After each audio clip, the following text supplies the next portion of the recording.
चलो बेटा आज का क्लास हम स्टार्ट करते हैं। लास्ट वाली क्लास में हमने फ्लोएम को डिस्कस किया था। Different types of cells of phloem हमने डिस्कस की थी। Sieve cells, sieve tube cells, phloem parenchyma, phloem fibres and one of the important was the companion cell. सारी सेल्स का फंक्शन हमने अलग अलग डिस्कस किया। उसके बाद फ्लोएम ट्रांसपोर्ट बाई डायरेक्शनल होता है, वो भी उसका भी रीजन हमने डिस्कस किया। मेरे बच्चों आज का लेक्चर जो है बहुत ही ज्यादा इंपॉर्टेंट है, because in this lecture I am going to start with a very important topic that is tissue systems. ध्यान से सुनना मेरे बच्चों, आज के लेक्चर में हम टिश्यू सिस्टम्स डिस्कस करेंगे। मेरे बच्चों टिश्यू सिस्टम को डिस्कस करने से पहले आपको एक बात मैं बेटा फिर से याद दिलाऊं जो ऑलरेडी हम पढ़ चुके हैं कि मेरिस्टेमेटिक टिश्यूज की classification on the basis of function. याद करो बेटा आप इस लेक्चर को। प्लांट्स में कितने टाइप्स ऑफ टिश्यू सिस्टम्स होते हैं उसको बेटा अभी हम डिस्कस करेंगे। उससे पहले आपको याद दिलाओ बेटा कि on the basis of function meristematic tissues जो है इनको 3 ग्रुप्स में डिवाइड किया गया है। On the basis of function, meristematic tissues are classified into 3 types. आप बेटा कॉपी भी चेक कर सकते हो। The first one, it is known as dermatogen. Dermatogen, और इस dermatogen को एक और नाम से जाना जाता है बेटा, इसको कहा जाता है प्रोटोडर्म। आप इसको डर्मेटोजन भी बोल सकते हो, आप इसको प्रोटोडर्म भी बोल सकते हैं। दूसरा जो है the second one, it is known as ground meristem. The second one is known as ground meristem, और इस ग्राउंड मेरिस्टम को एक और नाम से जाना जाता है। बेटा आपके क्या बोलते हैं बेटा इसको? Very nice, it is also known as periblem. Ground meristem जो है it is also known as periblem, and the third one is known as plerome. तीसरा टाइप ऑफ मेरिस्टेमेटिक टिश्यू जो है इसको प्लेरोम बोलते हैं। प्लेरोम को मेरे बच्चों एक और नाम से जाना जाता है, it is also known as procambium. याद है आपको बेटा ये चीज मैंने आपको दिखाया था मगर एक्सप्लेन नहीं किया था। उसी टाइम मैंने आपको बताया था कि एक टाइम आएगा 2-4 लेक्चर्स के बाद कि जब हम in different types of tissues का फंक्शन देखेंगे। मेरे बच्चों याद रखो, टिश्यू सिस्टम्स की आप जब बात करते हो, यहां पे डर्मेटोजन और प्रोटोडर्म एक प्लांट का बनाता है ETS। ETS stands for epidermal tissue system. Ground meristem या प्लेरोम प्लांट में बनाता है बेटा GTS। GTS का मतलब होता है ग्राउंड टिश्यू सिस्टम। हमें कुछ भी नहीं पता इसके बारे में, कुछ भी नहीं पता।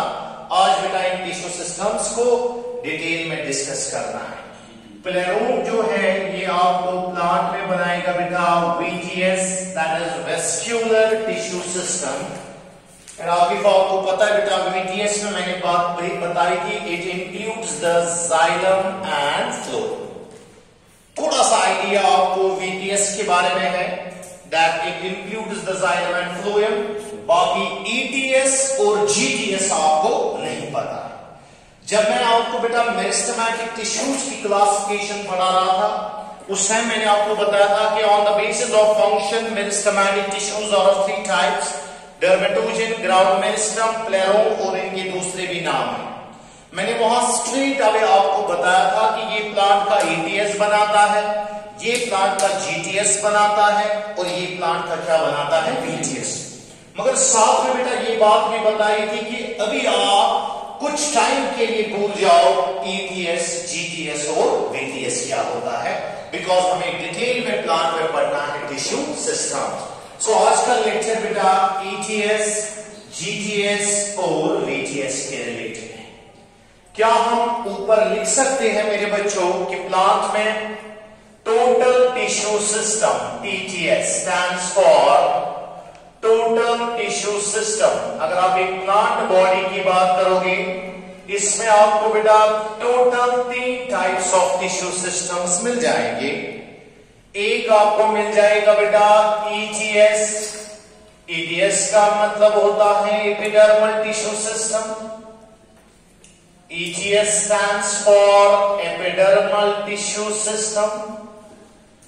उसके बाद आपको मिल जाएगा बेटा दूसरा टाइप ऑफ टिश्यू सिस्टम जिसको GTS कहा जाता है। GTS का मतलब होता है ग्राउंड टिश्यू सिस्टम। आज बेटा एक एक करके सबको डिस्कस करना है। There is another type of tissue system called ground tissue system। उसके बाद तीसरा लास्ट वाला जो है it is vascular tissue system. याद है आपको बेटा this again I am repeating that vascular tissue system includes the xylem and phloem. ठीक है बेटा, ये 3 टाइप्स ऑफ टिश्यू सिस्टम्स होते हैं। मेरे बच्चों यहां हम आज इस लेक्चर में first type of tissue system की बात करेंगे। Let us start with the first type of tissue system। याद रखो बेटा इस टाइप ऑफ टिश्यू सिस्टम को कहा जाता है एपिडर्मल टिश्यू सिस्टम। पहला टाइप ऑफ टिश्यू सिस्टम हम डिस्कस करेंगे बेटा, that is known as epidermal tissue system.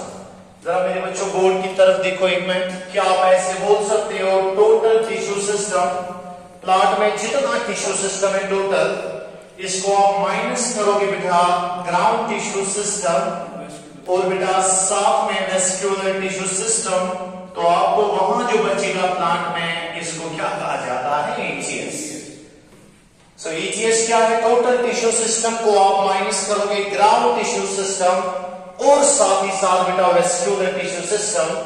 सो वहां पे जो बेटा टिश्यू का पार्ट बच जाएगा इसको कहा जाता है epidermal tissue system. So let's start with the first one that is known as ETS or epidermal tissue system। मेरे बच्चों सबसे पहले हम डिफाइन करेंगे एपिडर्मल टिश्यू सिस्टम क्या होता है। Always remember that this epidermal tissue system includes epidermis। हमेशा आप याद रखोगे बेटा epidermis outermost layer of cell होता है। जब आप किसी भी स्ट्रक्चर की एनाटॉमी लिखोगे, चाहे वो आप रूट का एनाटॉमी बनाओगे, चाहे आप स्टम का एनाटॉमी बनाओगे, चाहे आप लीफ का एनाटॉमी बनाओगे, हमेशा outermost layer of cell क्या होता है? एपिडर्मिस। चलो बेटा, it includes epidermis and all the structures. It includes the epidermis and all the structures associated with epidermis। देखो बेटा कितनी बेहतरीन डेफिनेशन आपके पास आई। It includes the epidermis and all the structures associated with epidermis। मेरे बच्चों बहुत ध्यान से सुनाइए कि ETS का मतलब क्या होता है। ETS में आपका आएगा epidermis plus all the structures associated with epidermis। मतलब जो भी एपिडर्मिस के साथ आएगा बेटा इस चीज को क्या कहा जाता है? ETS। Like I will draw a diagram. आपने हमेशा देखा होगा बेटा एपिडर्मिस को हम ऐसे बनाते हैं। It is the outermost layer of cell compactly arranged rectangular. ये नहीं लिखना आप अभी बेटा, ऐसे हम एपिडर्मिस बनाते हैं। Now the question arises in mind that what are these other structures. अब हमारे दिमाग में ये चीज आता है बेटा ये बाकी स्ट्रक्चर्स एपिडर्मिस के साथ क्या कौन कौन होते हैं। नाउ अदर स्ट्रक्चर्स आप देख सकते हो बेटा, एपिडर्मिस के बाहर से एक वैक्सी कोटिंग होती है, इसको क्यूटिकल कहा जाता है। एपिडर्मिस में कभी कभार बेटा कोई पोर मिल जाएगा, इसको सिटोमेटा कहा जाता है। एपिडर्मिस में बेटा कुछ मॉडिफाइड सेल्स होती है बेटा, इनको गॉड सेल्स कहा जाता है। एक एक करके सबको डिस्कस करना है। एपिडर्मिस में बेटा कुछ और सेल्स है बेटा, इनको सब्सिडियरी सेल्स कहा जाता है। मेरे बच्चों मॉर्फोलॉजी में हमने पढ़ा था कि कुछ एपिडर्मल सेल रूट हेयर बनाती है, तो याद रखो बेटा root hair is also a modified epidermal cell. मेरे बच्चों हम हमने मॉर्फोलॉजी में पढ़ा है कि सिटम हेयर भी एक मॉडिफाइड एपिडर्मल सेल होती है, लेकिन इस सिटम हेयर का एक खास नाम है, इसको ट्राइकोम कहा जाता है। हमने मॉर्फोलॉजी में ये सारी चीजें पढ़ी है। Now see what is epidermal tissue system. It includes the epidermis and all the structures associated with epidermis. अब सवाल है बेटा, एपिडर्मिस के साथ क्या अटैच होता है? Cuticle is a part of epidermis. Like बेटा मैं इसको बनाऊंगा, like we have a waxy coating or epidermal cell which is known as cuticle. उसके बाद बेटा एक minute pores स्ट्रोमेटा एक एक करके डिस्कस करना है। आप देख सकते हो बेटा यहाँ एपिडर्मिस के बीच में मैंने जो गैप रख डाली, this gap is known as cytomata. It is also associated with epidermis. उसके बाद बेटा आपके पास आएगा बेटा एक और cell that is known as God cell। सुना होगा कि ये एपिडर्मिस बनता है by the association of two modified epidermal cells. इनका नाम है गॉड सेल्स। सब्सिडियरी सेल्स भी आपको अभी दिखाया जाएगा। There are some epidermal cells, for example ये एपिडर्मल सेल रूट का है और ये इलॉन्गेट हो गया और इसने बनाया रूट हेयर। यहां एक एपिडर्मल सेल इलॉन्गेट होगी बेटा और इसने एक स्ट्रक्चर बनाया, इसका नाम है सिटम हेयर या जिसको आप ट्राइकोम बोलते हो। सबको मेरे बच्चों कलेक्टिवली कहा जाता है epidermal tissue system. So I hope you got the idea what actually epidermal tissue system stands for. And समझ आया बेटा आपको epidermal tissue system? It includes epidermis, it includes epidermis and all the structures associated with epidermis. It includes epidermis and all the structures associated with epidermis. Now, बाकी structures क्या है? It includes cuticle, cytomata, God cell, subsidiary cell, root hair as well as the stem hair. देखो बेटा एक एक करके सबको discuss करेंगे। Let's first start with the epidermis. मेरे बच्चों पहले हम स्टार्ट करेंगे एपिडर्मिस के साथ। ETS का सबसे पहला पार्ट हम डिस्कस करेंगे मेरे बच्चों। इस पार्ट को कहा जाता है एपिडर्मिस। एपिडर्मल टिश्यू सिस्टम का सबसे पहला कंपोनेंट हम डिस्कस करेंगे। इस कंपोनेंट को कहा जाता है epidermis. Now the first important point regarding epidermis is that it is the outermost layer of cells. It is the outermost layer of cells. इससे पहले भी मैंने आपको बेटा बताया कि epidermis outermost layer of cells होता है। मेरे बच्चों दूसरा पॉइंट एपिडर्मिस के बारे में, यूजुअली ये सिंगल लेयर्ड होता है। Usually it is single layered.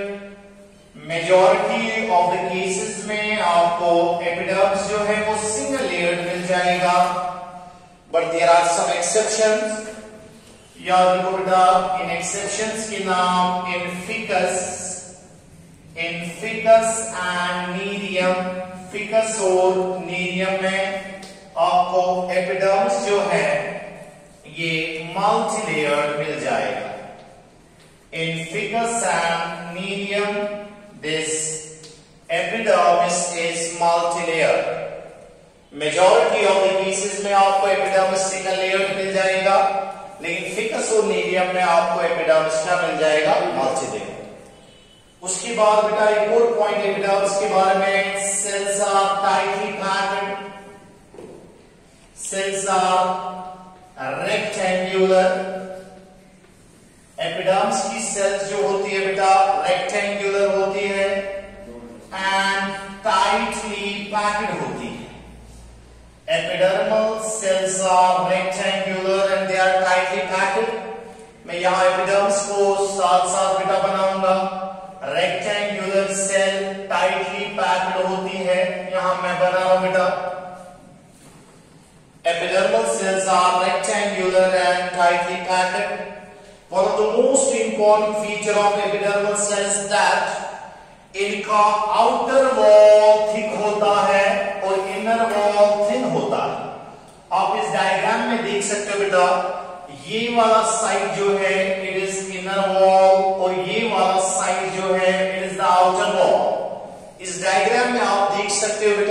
Outer wall मैंने थिक बनाया, इनर वॉल क्या बनाया थिन।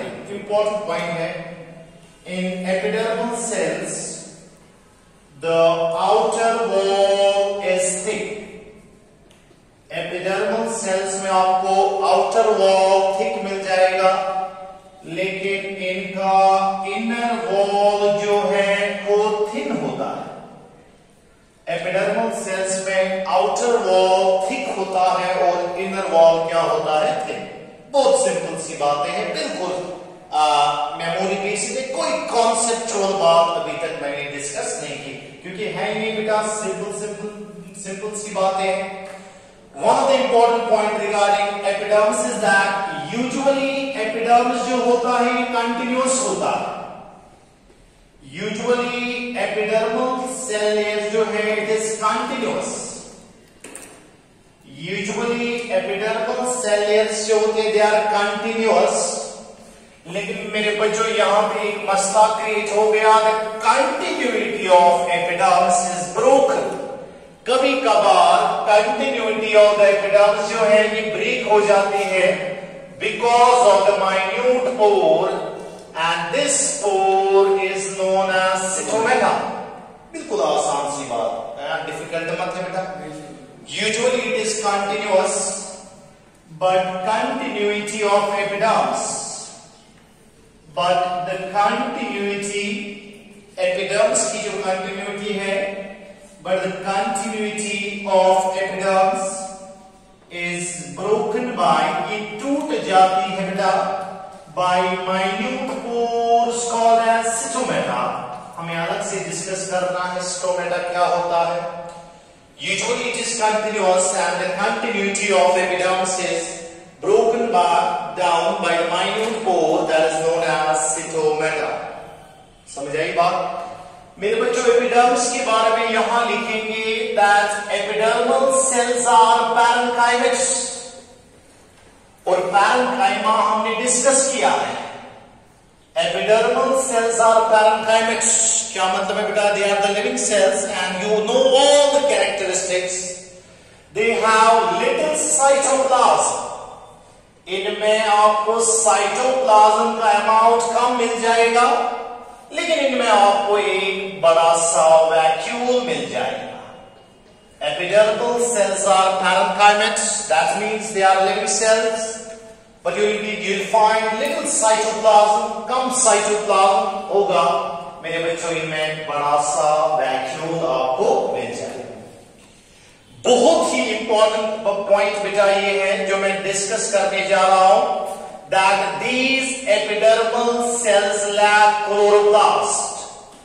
मेरे बच्चों याद रखो, even if it is an epidermal cell of leaf, बात सुनो बेटा पहले ध्यान से, अगर ये एपिडर्मिस लीफ का होगा, या even if it is an epidermis of green situm, but always remember that these epidermal cells lack chloroplast। इसका मतलब है बेटा that they cannot perform photosynthesis। ये आपको फोटोसिंथेसिस नहीं कर पाएंगे। That these epidermal cells cannot perform photosynthesis। समझ आई बात बेटा?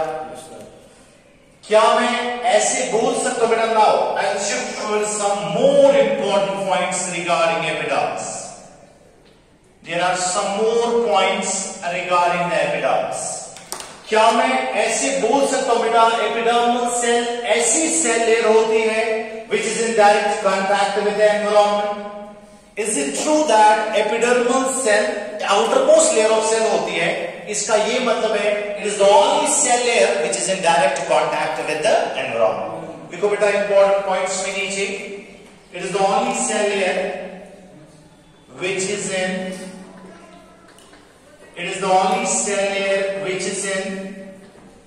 direct contact with environment। It is the only cell layer which is in direct contact with environment। एक ऐसी सेल लेयर एपिडर्मिस होती है जो डायरेक्ट कांटेक्ट विद एनवायरनमेंट होती है। It is one important point. Epidermis जो है it is the only cell layer which is in direct contact with environment. It is the only cell layer which is in direct contact with environment. Difficult मत है बेटा। एक और important point, epidermis of root अगर आप देखोगे, epidermis of root जो है उसको एक खास नाम से जाना जाता है। epidermis of root को कहा जाता है epiblema। epidermis of root को कहा जाता है epiblema। epidermis of root को एक और नाम से जाना जाता है rhizoderms। epidermis of root को कहा जाता है epiblema। epidermis of root को कहा जाता है rhizoderms। epidermis of root को एक और नाम से जाना जाता है बेटा, इसको कहा जाता है piliferous layer। epidermis of root is known as epiblema, rhizodermis, or we call it as piliferous layer. Epidermis of root is known as epiblema, rhizoderms, or we call it as piliferous layer. इतना है ना, it is more than sufficient for you। बस last में बेटा आप epidermis का function लिखोगे। Last में बेटा एपिडर्मिस का फंक्शन लिखोगे, खाली आप एक फंक्शन लिखोगे। एपिडर्मिस का फंक्शन होता है protection. There is only one function of epidermis you write. Besides that, there are other functions, secretion, excretion, बाकी सारी चीजें। लेकिन आप एक बात एपिडर्मिस के बारे में याद रखोगे, that this epidermis is involved in protection। चलो बेटा आप पहला पॉइंट आप रिपीट करो जल्दी जल्दी एपिडर्मिस के बारे में। नाउ जस्ट अ मिनट, हम पढ़ रहे हैं एपिडर्मल टिश्यू सिस्टम। उसमें एक तो एपिडर्मिस आता है और बाकी चीजें आती हैं जो आपको ऑलरेडी पता है। और अभी हमने कौन सा स्ट्रक्चर डिस्कस किया? एपिडर्मिस। अब पहला पॉइंट बेटा जल्दी जल्दी, outermost layer of cells. आप जल्दी जल्दी दूसरा point, it is single layer but in ficus and media it is multi-layer। third point beta, cells are rectangular, very nice। outer wall एक बार repeat करो मेरे साथ, outer wall thick, inner wall thin, usually it is continuous, continuity is broken by cytomata। cells कैसी होती हैं? permanent, cytoplasm lateral, vacuolar, they lack chloroplast and it is in direct contact with the environment। epidermis of root को क्या कहा जाता है? epiblema, rhizoderms और piliferous। समझ आई बात बेटा? चलो epidermis के बाद दूसरी कंपोनेंट की बात करेंगे, that is known as cuticle। epidermis के बाद हम